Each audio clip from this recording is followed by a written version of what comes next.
মনে রাখবেন, এমন কিছু গুনাহ আছে যে গুনাহগুলা নিজের ইন্তেকালের পর, দুনিয়ার থেকে আমি চলে যাব, আমি গুনাহ করব না, তারপরেও গুনাহের শাস্তি আমাকে পাইতেই হবে। একটা জিনিস মনে রাখেন, আপনি একটা গান শুনছেন একবার, কয়বার? একবার। উদাহরণস্বরূপ বলি, আপনার গান একবার শোনার কারণে গুনাহ হয়েছে একটা। কয়টা? একটা।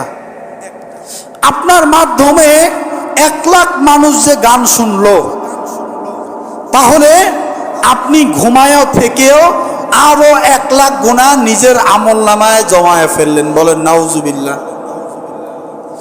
একটা হাদিস আছে না, আদাল্লু আলাল খায়রি কাফাইলিহি, যে ব্যক্তি ভালো কাজের পথ দেখায় সে ওই ভালো কাজ করার মতো সমান সওয়াব পায়। তাহলে যে ব্যক্তি খারাপ কাজ করার পথ দেখায়, তাহলে তার গুনাহ হবে না? আলেম ওলামারা বলে তার অবশ্যই ওই সমপরিমাণ গুনাহ হবে।